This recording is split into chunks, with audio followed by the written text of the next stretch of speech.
Hello, everyone. Welcome back to an episode 55 of Hawks Film Room Podcast, hosted by yours truly, David Lee, aka Julie43. First off, apologies for the last episode. There's a really annoying feature that iPhones have where it connects automatically as a mic, and it must have been doing that throughout the connection. I think I'll fix it. Okay. Pretty interesting summer league game for the Hawks today. Now they played the Suns, common model watch, and Ryan Dunn did not end up playing, which took a little bit of the drama out of the game.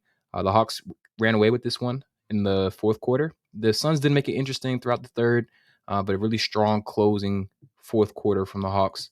They ended up scoring 26 points in the fourth quarter after sort of like losing their offensive firepower in the second and the third. Standout box in terms of the box score, Asa Newell had 18 points, 11 rebounds, shot 77% from the field, but most importantly, 4 or 5 from three. Right, the volume is what's really important. There are a number of statistics that somewhat correlate to rookie year performance. This is from a study done by Owen Phillips back in 2022, but it's still relevant, right? And it makes sense anecdotally, even if you don't think about it from like a numbers standpoint, right? So the top 5 summer league stats that translate to the next rookie year is 3-point attempts, assists, blocks, offensive rebounds, and field goal attempts. And that's because it's a play style thing, right? Summer league is about how does your play style translate to the NBA? How can you be impactful with all the ball in your hands? How can you be impactful in an environment that doesn't necessarily have structure? And so it's encouraging for Asa Newell in particular that he's able to get up a volume threes for a 4-man and able to grind the offensive glass and able to provide some semblance of rim protection from that 4 position. The things that translate the least, again, is related to results. So that's free throw percentage, 3-point percentage, steals, free throw attempts, and field goal percentage. So, of course, the percentages are because it's a very small sample. Steals and free throw attempts are likely because people turn the ball over a lot in summer league, and they also foul a lot, right? So always keep that in mind when you think about how rookies are playing. It's more about their play style, not the results. Um, the other guys who stand out for me, just looking at the box score, and again, I did watch every game. I do have clips. I did watch the entirety of the game. I do have clips to show you all as well. Jacob Toppin, 15-8. He continues to look like he probably doesn't need to play any more games in summer league. Nikola Đurišić deserves a lot of praise. 16.2 rebounds, 4 assists, 2 stocks. Defense looked a lot better. We'll take a look at the clips. Honestly, probably could have had 6 or 7 assists. Guys smoked some layups. Some of the older guys, they were iffy. Jake Stevens didn't look great defensively, but he definitely did help with his floor spacing. They ended up starting him and bringing Nelly Joseph off the bench, who started next to Asa last game, and I think it helped with the floor balance. Kobe Johnson was disruptive, and he got to the free throw line a decent amount. I think he got there 4 times. I'm sorry. But without further ado, let's jump into the film. We're going to start with Asa Newell. I know there's probably going to be a bit of concern about the way Kobe played, so of course we'll touch on him as well. I don't have as many concerns just because I think that his role is not going to be, relying on him creating his own offense, right? Like it would be nice to see him be a bit more dominant, be a little bit more effective attacking the rim. But because I think he's going to be more so performing as a committee and taking more off the catch shots and driving closeouts as opposed to having to orchestrate, I'm not as worried. And I also think that a lot of it is just like, if he hits a normal clip from 3, then we're probably not having these conversations. We're going to start off with Asa, though. Asa had a really great game. I think that what makes Asa a really interesting player is that, as of right now, he's a play finisher, right? Like he's a guy who you're gonna get the ball to around the basket, and that's pretty much it. But I liked what I saw from him activity wise. He was all around the floor. Here's one of the blocks he got. He also had a secondary rim protection thing. I think the shot looked good. I think his motion is very repeatable, right? So as he catches in the wide stance, brings his left foot forward, and very tight, shoots it very high. Now I don't know, just because his sample, and this is also that we saw rim protection, but because his sample in high school isn't that large, right? I'm not sure how much I can project him as an NBA shooter. But I will say it is encouraging how confidently he's rising up, how decisively he's rising up. We saw that in the first game, right? Like the first shot he took was a 3, and he looked very comfortable doing that. Shooting is definitely one of those things that comes down to repetition and confidence. Okay, if you believe you can make that shot and you've put in the work to really earn the ability to believe in it, I think you can become a good shooter. It's also good that he doesn't have to necessarily shoot it to somewhat be impactful. And I also, let me say this too before we get into the film. A lot of people have been responding to some of the stuff I put out about him, like, "Oh, like, has your opinion changed?" Or, "Weren't you hating on him?" I still stand by that. I think there were some guys I would have took over Ace, right? Thiero was one of them. If they wanted to play finisher, I would have argued that Rasheer Fleming may have been the safer play, not necessarily the one with the highest upside, just because of his age. But Asa was not a bad pick. I didn't necessarily feel like he was the best prospect on the board for the Hawks' needs. I can understand why they took him, and I can still have some criticism that's going to be founded in some truth, right? And a lot of my criticism about him was what we kind of saw in game one, which is the lack of strength around the rim, some of his error, his the way he floats around defensively at times as opposed to being engaged and active. Um, the stuff he does off the dribble is very limited. His limited post moves. What I liked about this here, so we did see a similar scenario in game one, where he caught it on the wing and immediately tried to drive without putting his back to the basket. He's a little bit more comfortable backing down someone here. Like, this is Moses Wood, who I think is 6'8", but doesn't have the bulk. And this is a nice way to sort of just put a shoulder into him and finish at the rim. Here, you're going to see him shoot this corner three off the help. Kobe drives, draws two, gets to the Asa again. I don't know, man. Like, this is better than I saw him shoot it. It's more consistent in his form. It's more confident than he did at Georgia, and that is a huge swing skill for Asa because again, he provides so many of the little things with the hustle and the rebounding and the weak side rim protection. It's also good to see the Hawks coaches trust him enough to drop a look for him. Right, this is an intentional set to clear out this corner and have Nico set that pin in screen to get Asa open. And he shoots it with confidence, man. There's really not much else to say. Like, I think that he believes in his shot. He believes in his work. It looks good. Um, Elbows tucked, very straight line. Now, he does dip it, which is, typical of guys. I saw someone say it's a two motion shot. I don't really feel like it is. Like, I think this is a natural dip. There's not a hitch. It's fine. Um, Again, you can't argue with the results at this point. Still a very small sample size. Again, 3-point percentage is one of the least correlated stats from Summer League, but the 3-point attempts is important. Now, this is the type of stuff I wanted to see him do, which is what can he do off the dribble? Um, Oso is a NBA rotational center. I wouldn't say he's the best, especially defensively. Ace is able to get a step on him. And what I like here is that he uses his body to shield him, right? Like, if he just tries to beat him with speed, this is probably getting glassed.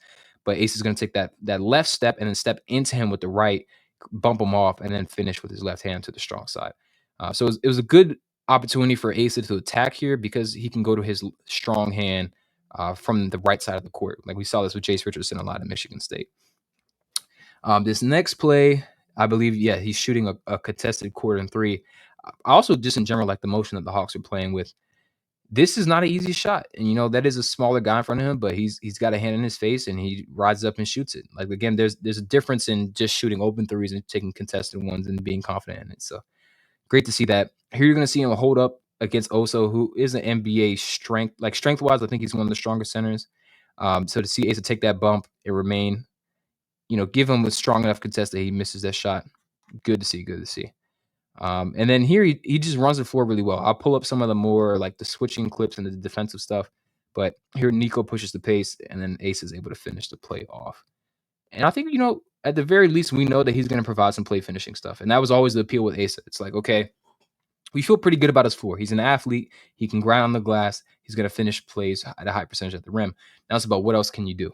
And the more he continues to show the other things he can do, I think it will be, this pick could age well for the Hawks. And I'm not going to, I will never make a conclusion off of something. Like, y'all will never see me do that. But it's important that he's producing and being productive in this context. And it's going to be easier for him in the long run because he's going to get those reps as the main screener, build confidence. Like, confidence as a rookie is so, so important. We saw it with AJ Griffin is a good example, who was very confident in the beginning of his career and then sort of lost it. And then you saw that he stopped being an impactful player. Let's see. This pick right here. Sorry, I opened that the wrong way. But yeah, this play right here, he ends up missing this shot. He does have a hook shot that he likes to go to. It's pretty much exclusively to the left hand. But I think this one, comes off a handoff, and then he ends up getting to the paint. Um, and then the ball gets swung. Kobe Johnson takes it's off an offensive rebound. So again, look at them. I just like the relocation here. Makes Oso have to think about him. And then when he comes back, the movement again floats to an open spot, creates good content, but he's not as comfortable shooting to his right hand as he is to his left. Like his left hand hook is a lot more consistent. I would almost like to see him just go straight up here, just go straight into it. Or if you're going to bump him, because now that when he wants to bump him, maybe he didn't see this other defender, but now that because he wants to bump him, right, you're going to go into that other defender. If you just shoot it off the catch, or if you just catch it and then go in 2 steps and then try to hit it with a jump hook, then he's more comfortable there. But I haven't really seen him shoot floaters or just off the catch. I think he's almost always put the ball on the floor. So that's definitely an area for him to grow. Let's see if we have some other clips. I believe in the third quarter. Yeah, this is what I wanted to show right here. This is just a good example of all the movement that he brings. I like that he was able to be really mobile on the perimeter. He switched out on the guards. He was covering gaps defensively. And even though Kobe Bryant hit some shots over him, I like that Asa was making himself known as a presence, right? So first he contains this drive from the guard in semi-transition, ends up blocking it. Ball gets ping pong back around to Kobe Bryant, but he doesn't remain static, right? Like he immediately addresses the biggest threat, ends up being a miss. Now on this action, I believe he gets switched on to Kobe. So Kobe Bryant played at Kentucky. He's a really good shooter. He was kind of frying the Hawks a little bit in the second half. And this ball gets ping pong out to the corner, and then you see Ace is active on the defensive glass. He's willing to do that, which is great. Here, you're going to see an offensive rebound. So Kobe kind of gets himself a little bit in trouble. We'll talk about this a little bit when we talk about him. But when he drives here, I understand he's trying to draw contact, but if you're going to try to pull the big towards you, this needs to be a dump off to Asa. You see, even Asa is indicating for the lob, and maybe Asa should have waited a bit. This is something that comes with time and chemistry, right? Like if Asa is aware that Kobe is more of a methodical type of guy, maybe you don't crash that early and make it easier for Oso to help. But the good thing is that Asa is there to clean it up, and he ends up drawing the foul on the offensive rebound, which he can definitely do. He's super, super active on the glass.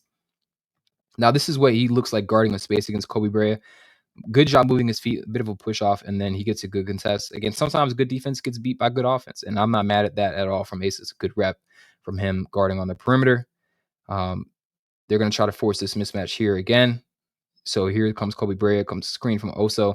Asa steps out, bounce him towards the sideline, right? You want to deny middle as much as possible.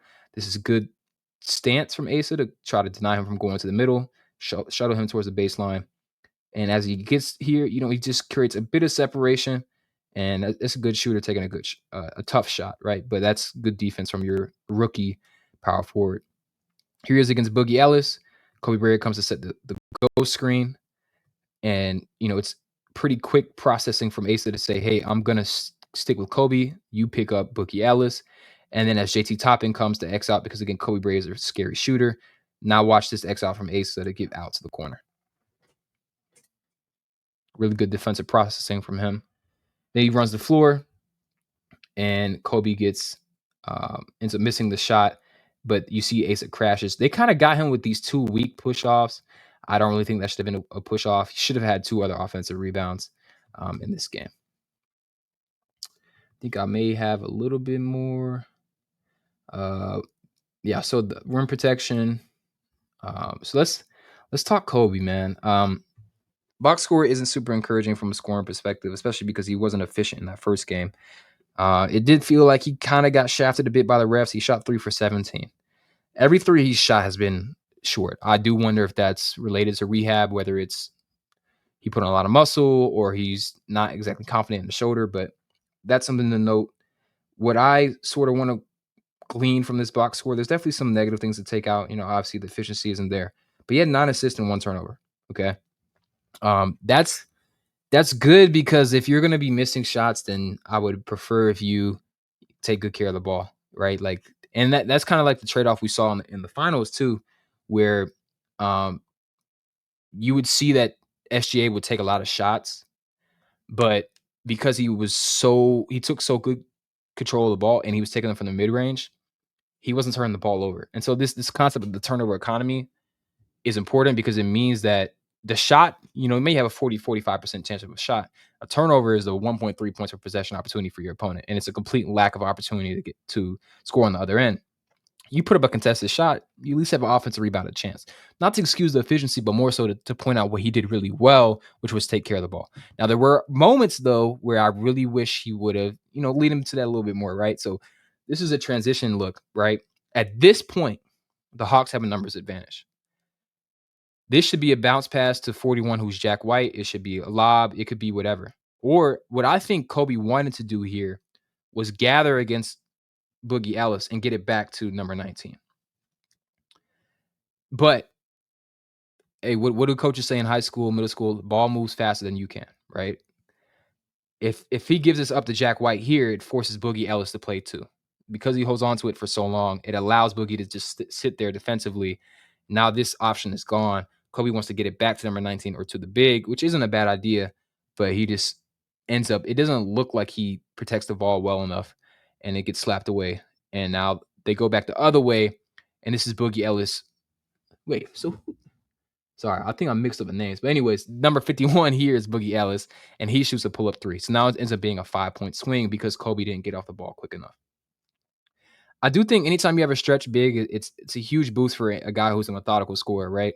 And so Jake Stevens being a pick and pop guy, when Kobe wants to peruse the paint, this is on the money behind the back pass. Like this isn't just a, hey, I pivoted back and got it back to Jake Stevens. This is on the money right into the shooter's pocket.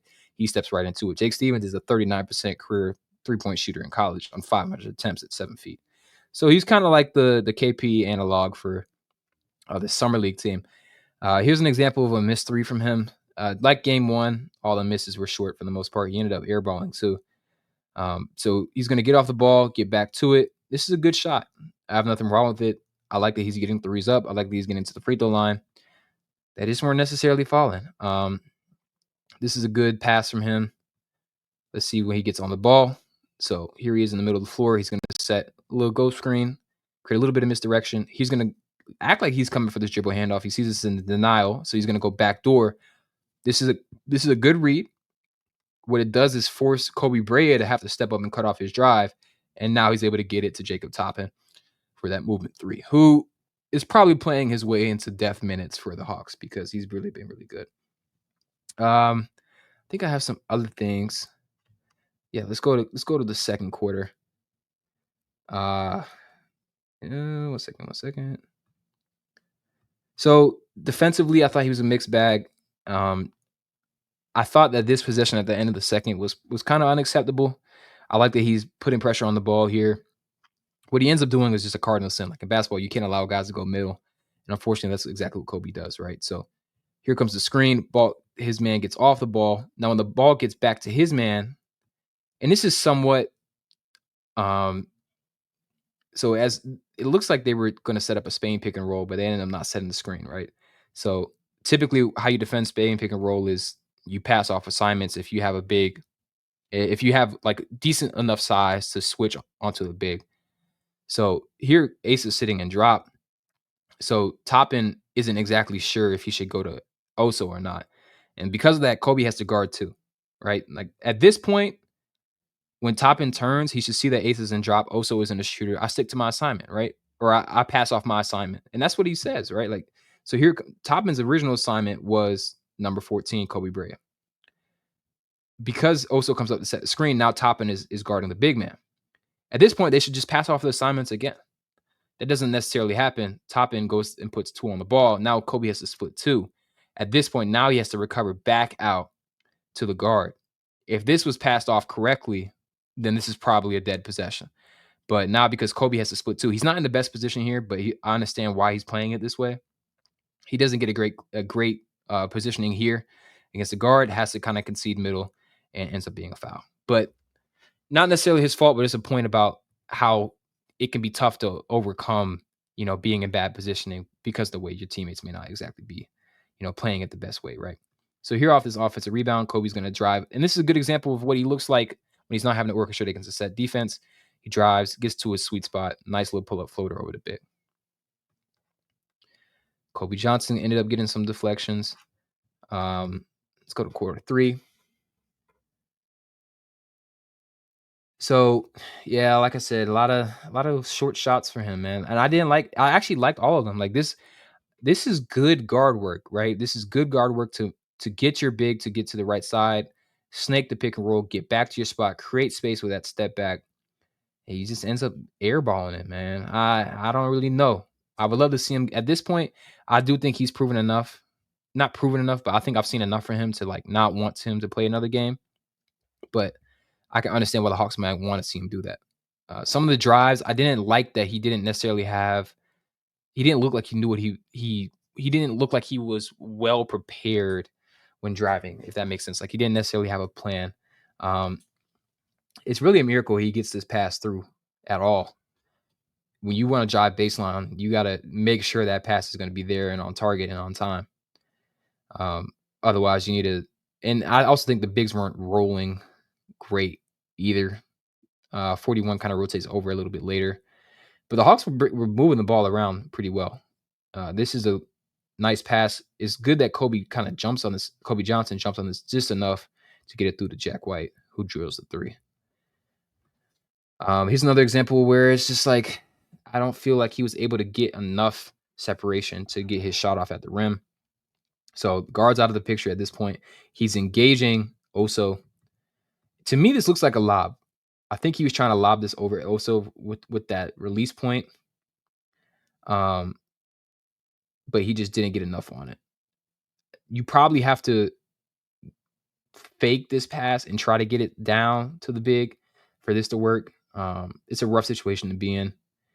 Again, you probably just want to, at this point, I don't know. The best option probably is to skip this to Toppin.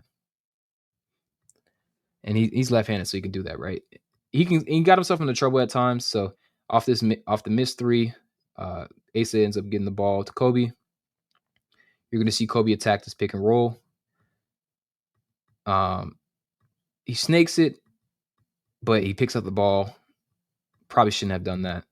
And then you're going to see Nico and JT Toppin work to get him off the ball, and he's wide open. If I'm Kobe here, you probably want to snake this immediately and just go into the pull-up jumper, right? Because that guard is lost. You go around, so you bring it with your left hand instead of waiting here for the big to clear. You immediately snake it. It's probably what I would have suggested for him to do in this moment. It looks like he wanted to do that, but he just wanted to keep the guard on his back for a little bit longer, wanted to be patient. And they look like they want to get to a Gortat screen. But the best option here is just to snake it and get to that midi jumper. Or even snake it and step back for a three. But probably not the best decision to pick it up here.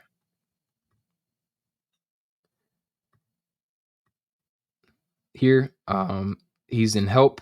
Probably a little bit too much help just because that big isn't rolling yet. And with the time on the clock, like there's no one who's going to get to the paint at that point. Ends up giving up open three. And they end up making it. Fourth quarter. I want to say that, yeah, here he's in transition. This is the better way to attack a big. Like Oso had already given him problems with his length. So this is the inventive pickup. Makes Oso think he's going to the basket and then just rise up over him for that floater. Quick floater, nice touch. Looks really good. Oh, sorry, but I just realized I did not have it up. But yeah, he's going to gather here. And it's a nice little gather to get it over Oso. There were a couple moments I was like, I don't know, man. I didn't really like this. So he kind of gets himself deep here off that penetration. You have to shoot it here, or you got to shoot it. You got to jump into him here if you're going to get him in the air, or you have to reverse pivot, not this close. Like you have to. He would have to either jump into him here, or step around with his right foot and get to a fader. You can't step back into the defense. This is like there's no chance you're going to make this. You got to jump into him or spin backwards off your foot and shoot a fader. Ends up being blocked. Another example of him getting blocked here. So again, this is at the end of the game. It is what it is. 19-point game. someone's got to take the possessions, whatever. But just would have liked to see him be a little bit more decisive here or make a slightly better decision. So here he has a step, like just burst, go. He slows down. And if you're not going to slow down and draw contact, then you're going to get blocked. It's probably a foul still, though. Moses Wood has his hand on his back, but you have a step. The step is here, burst. Like if he hits the Jets here, like then you're gonna force Oso to commit. And you see you have Boogie Ellis coming down to get Asa. That's an easy skip out to Nikola if you attack this hard instead of slowing down. I saw that transition decision earlier in the game. It wasn't great. This one was better. Gets off the ball quickly, gets it back to Jack White. He finishes. This one he's going to finish through contact.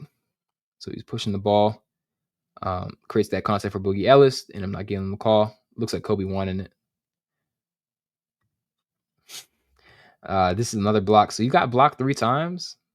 Not great, but I think he just kind of put himself in rough positions. Like there's definitely a chance for him to not be blocked in these instances. So a good outlet pass from Asa, like good idea. He need to get a little more on it. You got to lead Kobe here. If he leads Kobe, this is a layup. Kobe has to wait on it, right? And it's not Asa's fault necessarily. He sees it when he's coming down, so that second jump doesn't have as much power. Like if he's on the floor and he doesn't jump, if he's like turns his head, he's already on the ground. This probably is a better pass because Kobe had to wait on it. I don't know if first of all, I was kind of surprised Moses Wood got up there. So he does a good job evading the first defender. You gotta at this point, he probably should have wrapped it around, man. Instead, he gets glassed. But I do think this is, Asa needs to lead him because at this point, Kobe is 4 steps ahead of everyone else. It allows the defense to catch up because he has to wait on it. And also, I don't feel like he drove it hard enough. Yeah, let's talk Nico, man. I think Nico had a really good game. He was much better defensively than he was in game 1. Game 1, I felt like he was lackadaisical. He wasn't giving enough effort, looked tired. Game 2 of the defensive effort was a lot better.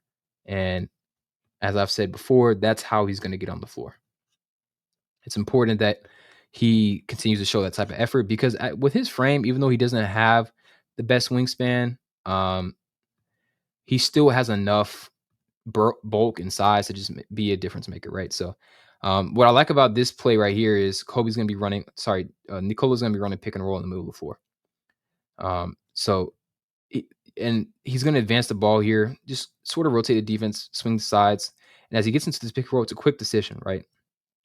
Because his big is able to get out of this quickly, he slips it. It's an easy read to bounce past that in between the defense, lead his bigs to the rim. I thought he did. Now you're going to watch him off the ball here. So here he is against Moses Wood. He's going to be engaged, active. As Moses Wood catches the ball, you're going to see him move his feet, cut him off with his chest, into being a turnover. Now Kobe Johnson takes the ball away, and he's out and running. I pointed out some of his off-ball defense wasn't great.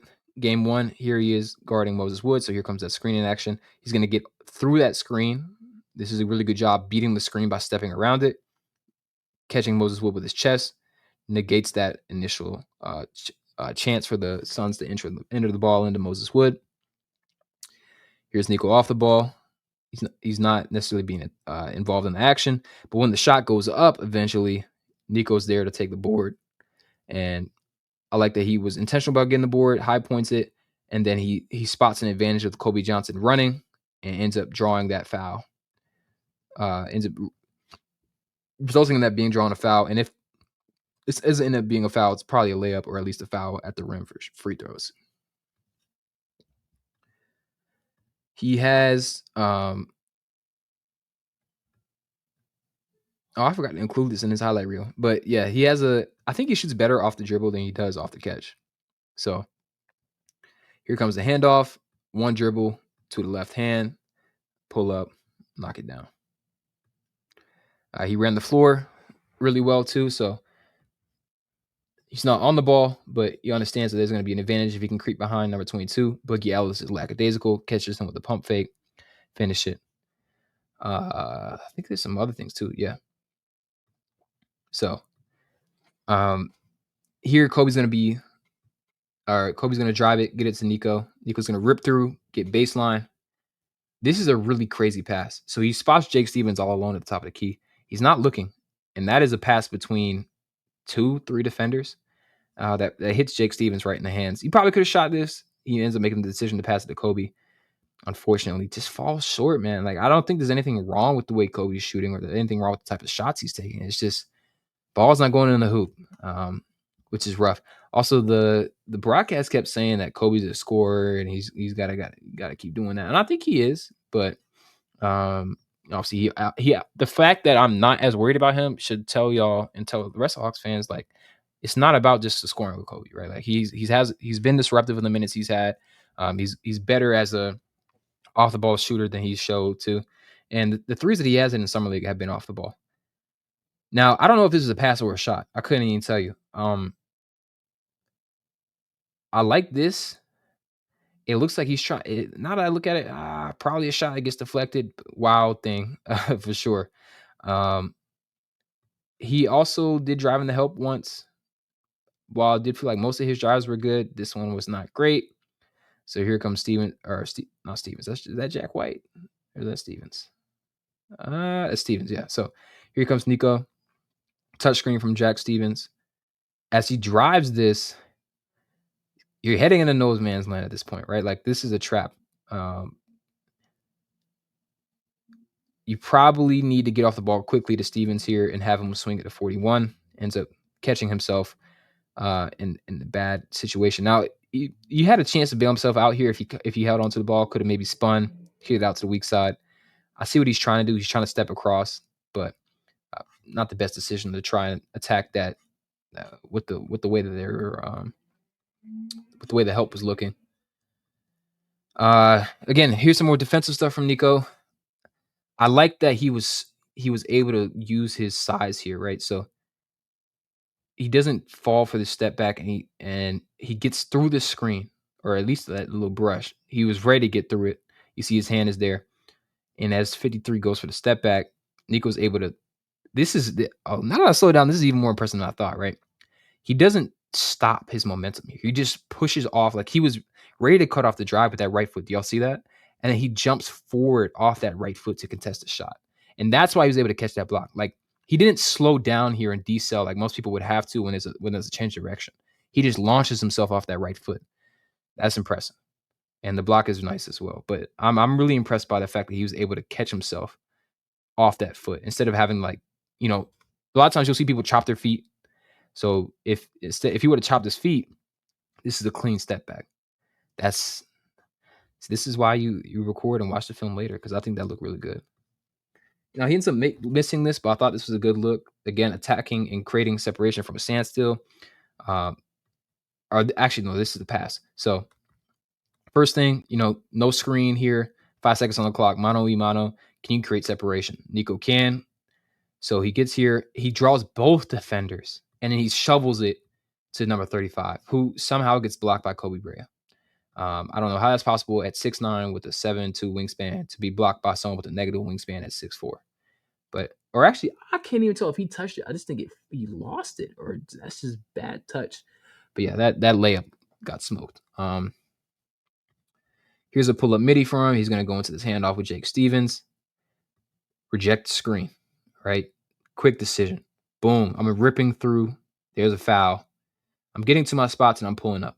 This is what I feel like Kobe didn't necessarily have in this game, right? Like, maybe he's not as comfortable with the midi, but at least the floater, like, I would love to see Kobe do something like this with a floater, because also is just too big for them to attack at the rim. This is Nico running in transition, not even transition, off the inbounds. So here comes the pressure from Phoenix. Nice wraparound to get it around Oso, who tries to go for a steal. It looks like he loses control for a bit, but he actually tips it ahead of himself to get it away from the other guard. Like, the things, he's a lot of fun to watch, of course, in regular motion, but you pick up on these things when you watch the film, right? Like, this isn't him losing the dribble. It's understanding that if he tries to control it, he'll probably lose it, because where the guard is, tip it ahead to his other side of his body. And now he still understands where Asa is. He's going to gather, make Moses Wood think he's going to shoot it, and just drop it off to Asa Newell and get it to him for that easy layup. Here's going to take a transition pull-up three. Ends up getting clipped by the screen and falls. Jack White eats it up at the rim. Nikola just stops on a dime. Pull-up three over Kobe Bufkin. Hey, and again, I think he's just a better shooter off the dribble than he is off the catch. And some guys are just like that, man. I know I'm like that. And here we got some final clips from the fourth quarter. Good feel from him. Again, he's been dangerous as a handoff scorer, so he goes back door, ends up drawing a foul, gets the free throw line. This play, some more defensive stuff for him. So he's got Boogie Ellis on him. Now he ends up conceding this rebound. Boogie's deterred from shooting it. The ball is going to find Nico's man again. Here he is on an island. You see the change of direction. Meets him with his chest. Good contest at 6'8". Ball is short. This is another good rep for him defensively. So when Kobe Bufkin rips baseline here goes baseline on the backdoor against JC Toppin, you see that Nico's already creeping over. He understands that as the man who's furthest away from the ball, it's his responsibility to be the low man. And so he's able to meet Kobe Bufkin at the rim. Kobe probably wasn't even expecting to see anyone here. You see he has his eyes directly on the guard. He's expecting a free lane to the rim. Here comes Nico to completely blow that up. Looks like he gets a hand on it. And that's a really good defensive play for him. Here, get the and one in transition. Just put the ball on the floor, finish through contact. Nice little finish. You see again, with his hand on the ball, he flips it and puts some spin on it so it sits on the rim and drops in. This is a really nice pass from Nico that ends up getting smoked again by his teammate. But as Steven sets that screen, Nico's going to pick the ball up, manipulate the defense here. So the big almost tries to recover out the number 19. And Moses Wood does too, which brings that help out the paint. So Moses Wood was there to tag because Nico's staring at number 19. He whips it back around through the big's arms and finds Jake Stevens wide open, who can't finish through the contact. See it again on this replay. You can see the manipulation from Nico. Number 56, Moses Wood, is going to the lifter. Here comes Nico throwing that ball through a very tight window. Jake Stevens almost isn't even ready for it. He catches it with his wrist. He don't even catch it with his fingers and ends up smoking the layup. This is a really nice dime from Nico. So he's at the middle of the floor. This is a bounce pass through number 22 and leading number 19 to the rim. You can see it a little bit better on this angle. Let's see. Yeah, so he picks the ball up. Number 22 tries to kick it. Ball goes right under his foot, and leaves number 19 right to the basket. So very impressed with Nico today. I love the defense. I love the passing. I love the confident shooting off the dribble. I'm not worried about Kobe Bufkin. Obviously, it would have been nice if he had a good game. But, hey, I think he took great care of the ball, was relatively pretty good with his decision-making. I wish he would have been a little bit quicker, more decisive to get off the ball in transition. JC Toppin looks like a rotational NBA wing. Nikola Đurišić is a lot of fun to watch. And I hope he gets to play at least one more Summer League game. I would imagine that of the guys who are playing, I wouldn't be surprised if Kobe doesn't play the rest of the Summer League. I think they've probably seen enough from him, but appreciate y'all, man. Hope y'all enjoyed. Hope y'all enjoying watching the Hawks play. I believe the next game is on Tuesday. So y'all keep it here. I'll be breaking it down. Be safe.